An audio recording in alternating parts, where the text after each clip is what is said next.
We are again, you guys, and today I really want to talk to you about personal struggles. You guys, we all have them. We all have professional struggles. Every single one of us do.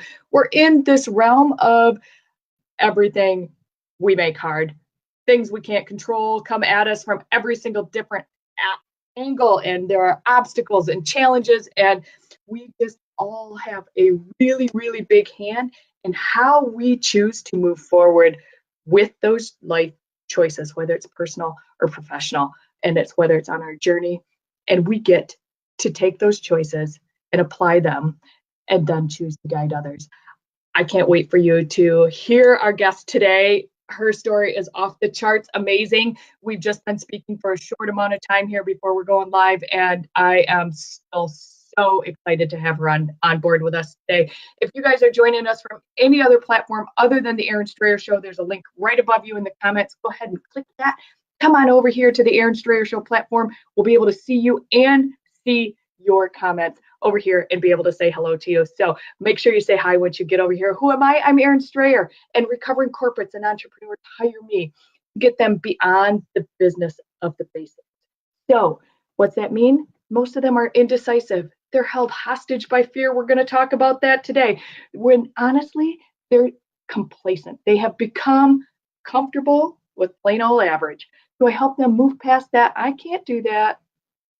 What possibly is my next step, because I clearly can't see it. And I don't know how to do that. Standing in their way, blocking the path, making it so they can't move forward. Bottom line, I provide that high level executive accountability so that you and your business gets the attention to detail that it needs. And you see some ROI. Who are we talking to today? We are talking to an amazing lady. Her name is Linda Clay. I'm going to talk about her just for a second before I bring her up on screen. She is gifted with balancing life and business and then back to life. And I really love her take on how she spins this. And she draws so much out of her past experiences, as we all should. But she has a really interesting way of doing that, and how she coaches women who want more in their life. And she uses a really integrative approach to life and mindset and business to do all that. And we're going to talk about that. So I'm going to bring her up there, and we're going to be ready to roll. In 3, there she is. Hi. It's Linda Clay. Hello. Hello. I'm so excited to be here. I've been so jealous of seeing all these other people on your show, and it's finally me. I'm so jazzed. I'm so excited that you are with us today, and I'm so excited that it worked out that we could have you on the show, because I think you're brilliant. I just think you're brilliant, and I love that your message and how you take life, every single experience that you've had, and you apply it into how you help coach and mentor and train your clients now. And I just want to give you massive acknowledgement for that, because it's huge. Thank you. I know. So Linda, like, you call yourself a life coach, right? Like, is that what you call yourself? I call myself mainly a business coach, but a lifestyle strategist. Mm-hmm. Because I think that somehow in this whole growing up that we do, we lose track of what we really want our life to be like. And I think that's key. And I think you have to really put yourself in a position of going, do I really want to live this way? Yeah. Is this really what I want? And most people just go, well, they told me I had to live this way, so I'm going to get this corporate job and I'm going to go do this, and I'm going to be unhappy and just, exist. Kind of like that they used to do, our parents did. They'd go and they'd work for 50 years and they'd get their gold watch, and then they'd go home and they'd retire. And that was it. Right. I refuse to retire. I feel that there's so much out there in life to grasp and embrace, that I want people to be able to sit down and go, you know what? I don't want to live in the big city. I really want to move and live, on the ocean. How am I going to do that? So I help them kind of like go back to the basics and really look at themselves, really pay attention to what they need, develop the lifestyle they want. Then we start talking about, okay, what kind of job fits that, or what kind of career fits that, or what kind of business fits that, so that you can actually embrace your life instead of going, oh my God, I'm getting out of bed again, to a job I hate. To a job I hate. Yep. And so many people get stuck in that, right? Like they don't feel like there's another option. They feel stuck and locked in and trapped. Like trapped is a word that I used to use. I felt trapped. That was the only thing I knew how to do was medical, and that was the only thing that I was good at, and that was the only thing that I was ever going to be able to do, because clearly I wasn't going to go back to school. Right. So right? No, it's true. And part of it is financial. Yeah. So, in fact, a large part of it is financial. It's like, oh, but I've got to make all this money. Well, number one, you have to, again, get back to basics. Do you actually need all those things? Do you actually need an 80-inch TV set? Do you actually need to have a Tesla car? Yeah. Do you need 800 channels on your TV? Right. Do you need all of that? Can you cut back? Can you go, 1 year from now, I'm going to leave my job, so this is what I need to do to get me to that spot? I just did a Facebook Live on this, because it's like, yes, you can leave your job, but you got to do some work before you leave that job. Yeah. And so people can have it. They can have it all if they get past kind of like society's dictatorship. Mm-hmm. This is how you have to live. And that's a massive mind. I have a different phrase that I got to find a different word for. Because I can't. I know what you're going to say. No, it's really a mess with your mind. Some of the terminology that has been planted in us from probably before we could walk, right? Like the societal things that are planted on us, and that ingrained mind chatter becomes reality if you allow it. Yep. Yeah. When I was growing up, we had, I think, 5 choices. We could choose to be a teacher. We could choose to be a secretary, a receptionist, a nurse, a housewife. That was pretty much it. Yeah. And so if you stepped outside of that nice little boundary, these things of these are the acceptable careers for females in the 60s. Yeah. It was like earth shattering. It's like when Elvis got on stage in the 50s and the adults were like, oh my God, The gyrations, right? Yeah. So if you step outside those boundaries, then, you're not accepted, and you could carry shame forever. So like I broke the rules. I became pregnant in high school in the 60s, and that was a no-no. You just didn't do that. So you either were at that time shipped off to a relative's, you were kind of like banished, or you went to an unwed mother's home. Very rarely did somebody keep that child. And so I went to the unwed mother's home. I was probably there 6 months. And because of being raised the way I was, the whole thing was, okay, you made a mistake, so move on. There was no support for an 18-year-old girl who gave up her child for adoption and was like, wow, what do I do now? There was no help. So that's when I started learning how to do it myself, how to get past certain things. And I think 90% of, especially with women, we tend to bury ourselves in our growth because we, go to school, we take care of people, we get married, we take care of our kids, we take care of our husband or spouse or significant other or whatever the dynamics are. We're always taking care of other people. And we forget about ourselves. And so when I went through what I fondly now call my WTF year, which was the loss of my husband and a bunch of other crap that went on, I started growing up. I had married at 20, and Bruce died when I was 48. So I had been married to him longer than, over half my life. Sure. And all of a sudden I wake up and I go, oh my God, what is this? And I started connecting with myself at that point. And I think that when you, as a female, start taking on everybody else's stuff, you don't learn who you are. You don't learn to self-love because you're so putting that love out there to other people. And so it's so important to love yourself so that you can live that kind of life that you want to live, that you don't have to listen to other voices and other people, if that makes sense. Absolutely. Absolutely. But you're right. It takes so long to realize. I mean, I'm almost 50, right? And it took me well into my 40s to realize, and I still have to stop myself. Wait, I have my own opinion. Right. That's, yeah. Right? Like I have my own thoughts and I have my own opinions, and they're not wrong. They're just opinions. Right.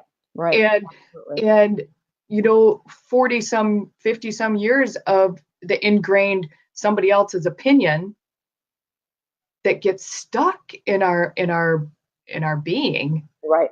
Really, like, oh, yep, well, you made a choice and it's the wrong one. It's the wrong one, Linda. And now you're going to go to the unwed mother's home. Right. See you later. Right. Good luck.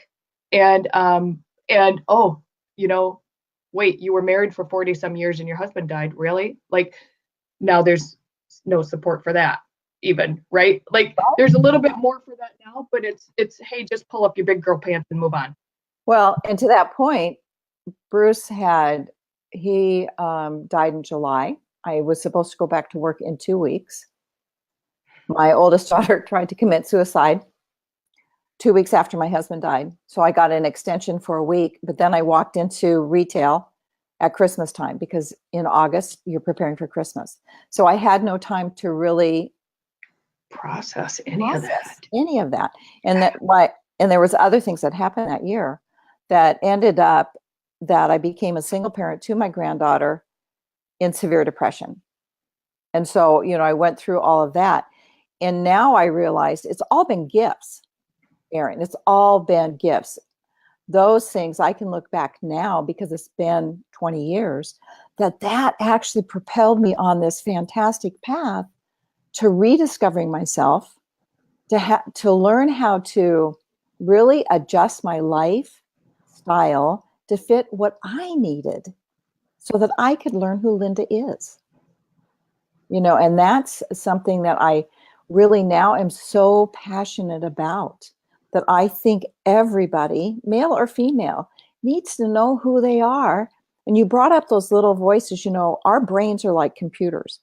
So everything from the time, even before you're born, they've now proven that, babies in vitro, is that what it's called? In vitro. Mm-hmm. Yeah. Actually pick up noises and comments and voices and all that.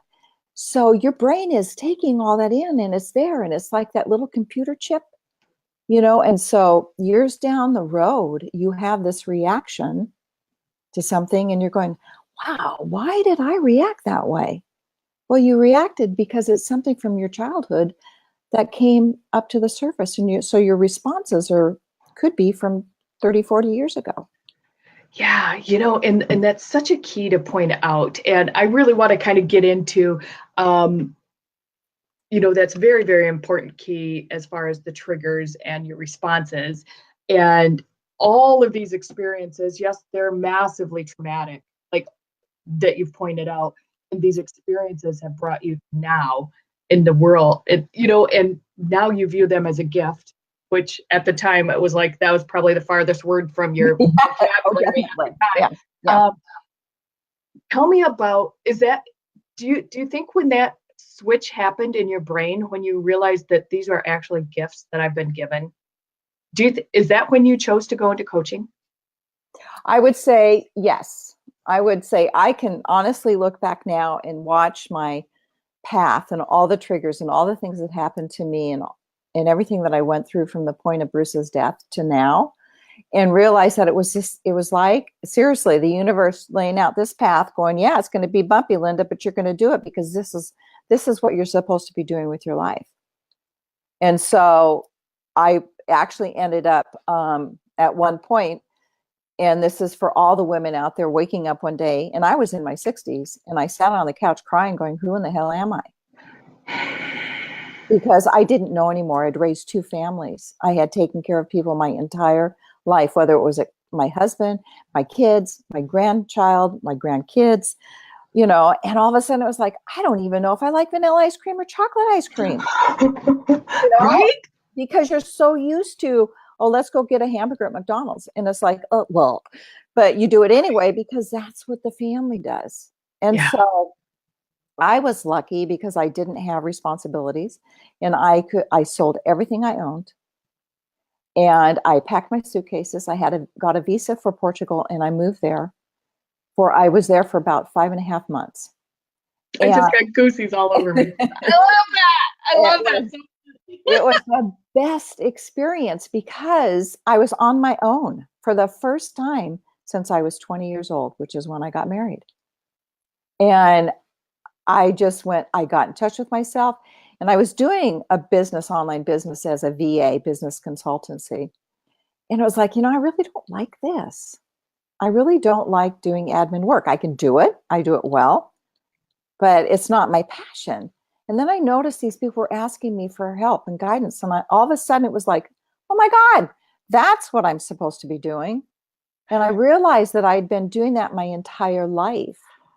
My entire life, I had been coaching, motivating, getting people to look at themselves. People would come to me in my job and they'd go, I really don't like what I'm doing. Okay, let's talk. What is it that you want to do?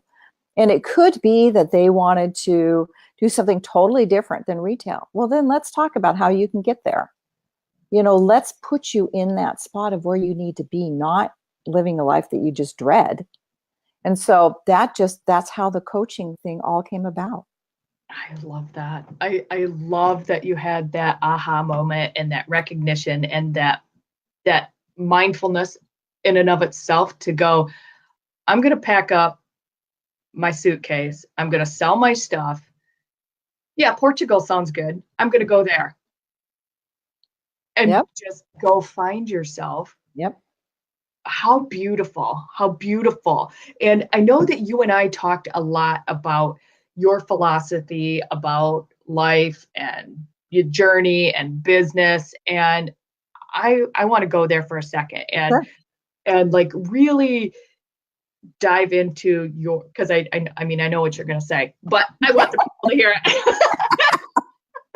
it. And your spin on how we should approach and show up, whether we're 30 or 40 or 20 or 60 with life and business.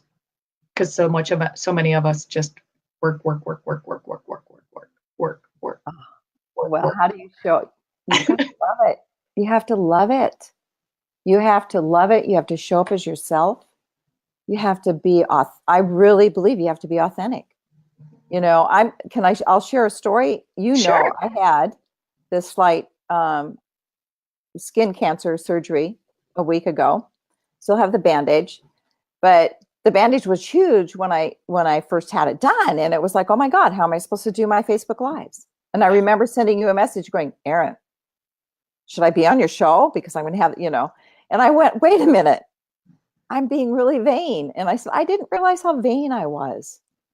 And I went, up, got to get past that. I got to do my Facebook Lives. And I did, bandage and all. You've got to be, that's who you need to be. And you've got to do it with passion. There has to be an element of, I want to get out of bed every single day because I love doing this. Not, I want to stay in bed and pull the covers up over my head because, God, I don't want to do it anymore. Yeah. And I want to go back to the fact that you just did it. You showed up. You did what you needed to do, right? Which is your Facebook Lives. You have a schedule. Your people expect you to show up. That's what your commitment to them is. And how did your people react when you showed up with a bandage on your face? I think they didn't say anything. See? They just said, I'm glad you're doing well. I'm glad you caught it. I'm glad, and it was like, yes, because that's what people need. Part of what happens now more than anything else is there's this kind of like superficial need to be somebody you're not. Yes. And so people put this glitter on, they look a certain way, and you know what? Just show up as you are. Just show up being you. And I think that goes back to that whole self-love thing. We're afraid to show up as we are. We're afraid to say, you know what? Ooh, I did that. I'm always telling my Facebook group, when I'm in there going, ooh, yeah, I suffer from that syndrome. Ooh, I was a course junkie. I've done it all.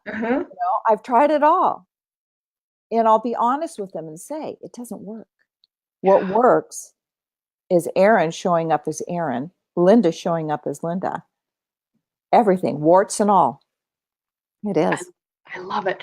Barbara's wondering, do you believe that it's not really work when you do your position? When you do your passion, excuse me. Do you believe it's not really work when you do your passion? Absolutely. Absolutely. I just absolutely love what I do. It's not work. It's fun. It's so satisfying, personally satisfying, to be able to know that something I say can put a light bulb in somebody's head and they're going to go, oh my God, I don't need to listen to that voice because that's actually my mom talking to me. I can listen to my voice because that's me. And that's super huge, to be able to identify the different voices and tones in your head. And are they mine? Or are they my mom's or my grandmother's or my second grade teacher's, right? Yep. Whose voice is that in my head? And does it matter? Right. So good. Yep. So good, that realization and that identification of the voices, because I'm going to go out there and just say, I fall victim to those things all the time. Mm-hmm. And way too often I claim them as mine, and they're really not. Way too often. I always say my mom's name was Betty Jo. Yeah. So, I've got Betty Jo chirping in here telling me, I told you that earlier, you can't be conceited, Linda, but, kind of thing. But you also have those internal voices. I call them chitty chatty voices, and I love them because they are ourselves, and they crop up when you're doing something new.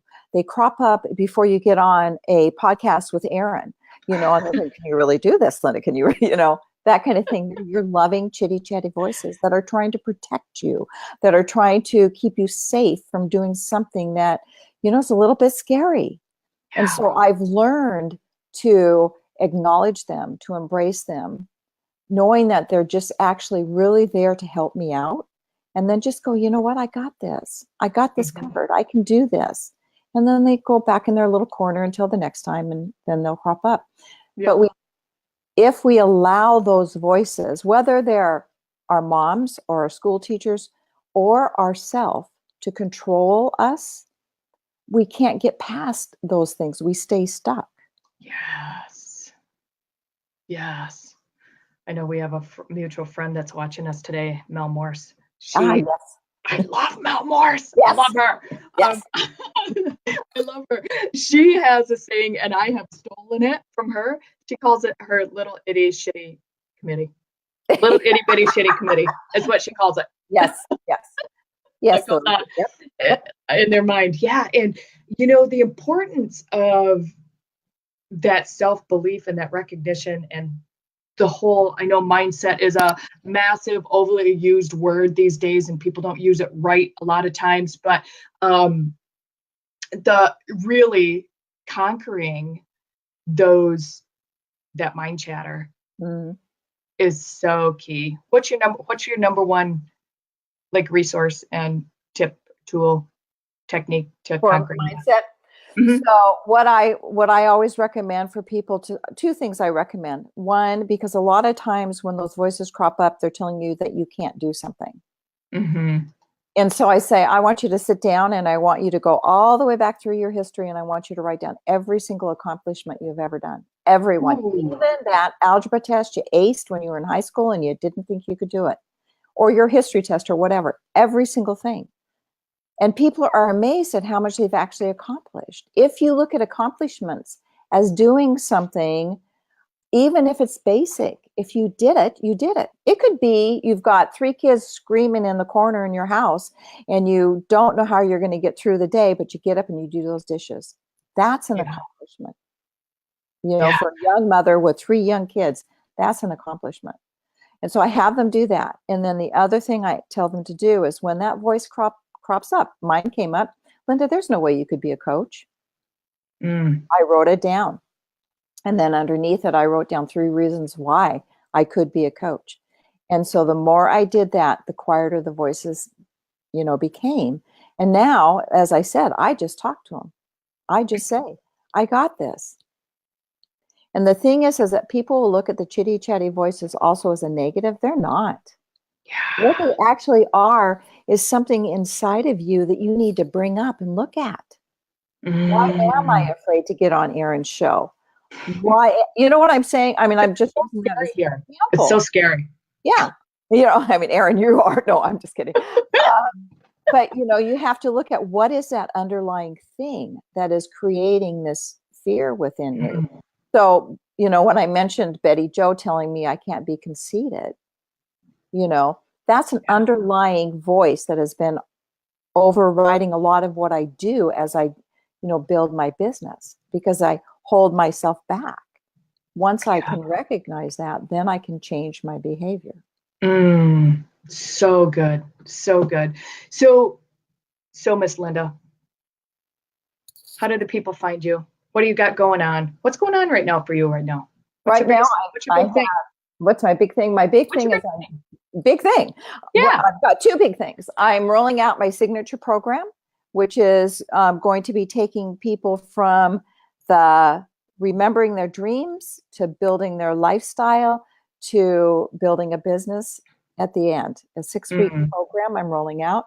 I have the Heartfelt Academy, which is a pro bono contribution based group program.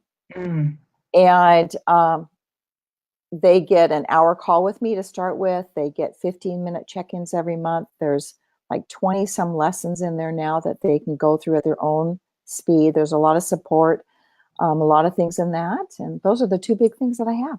Wow. And people find you at Linda M. Clay, CLAY.com. Your Heartfelt Academy has been running across the screen while we've been talking.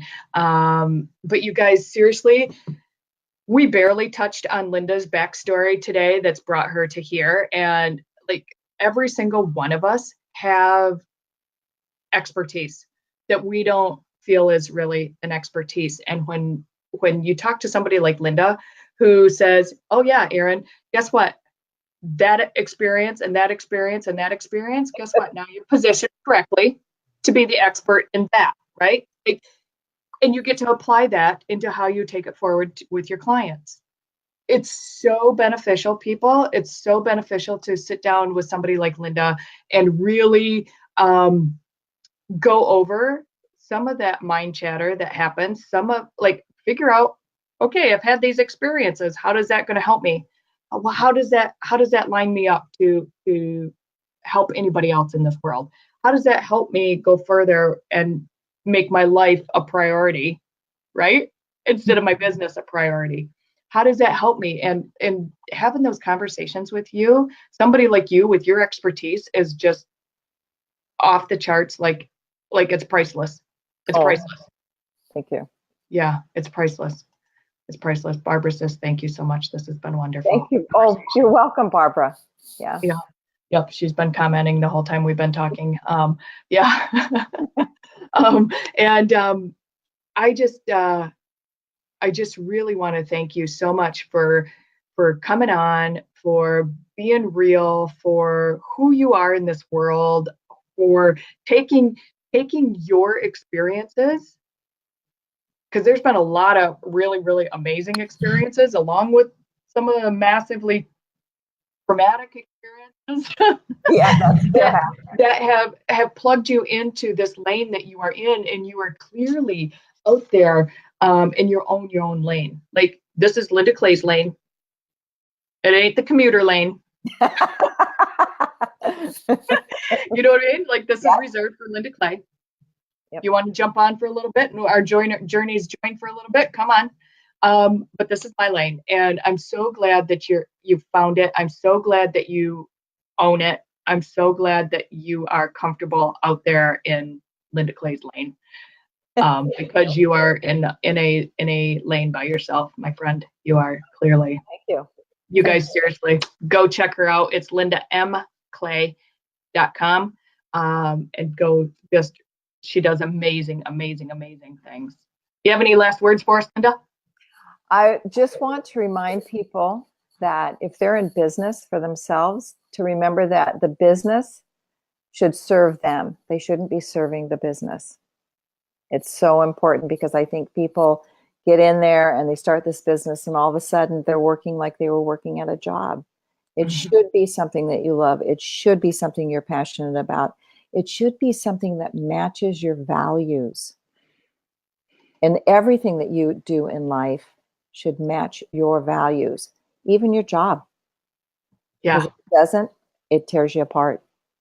So the other part is everybody, all of you have the power and the ability to change, to grow, and have exactly what it is that you really desire, which is buried down there inside of you. You just got to bring it out. That's it. And with that, we are going to close our show for today. We have been talking live with Linda Clay, who is an amazing, amazing, what are we calling you again? Transformational life coach? You can call me whatever you want. Business strategist extraordinaire, amazing, amazing human on the face of this earth. And I am delighted to chat with you today about refinding and rebuilding yourself. And your story goes without saying that it is bar none amazing. So I very much appreciate you, everybody else that's been here on live with us. Thank you so much for your time, and we acknowledge that you spent time with us today. If you're watching the replay, please let us know that with hashtag replay. And again, if you guys want reminders for when we are on live on the Erin Strayer Show, just type live in the comments and we'll make sure you get a heads up before we're on air. We'll see you right back here soon, everybody. Thank you.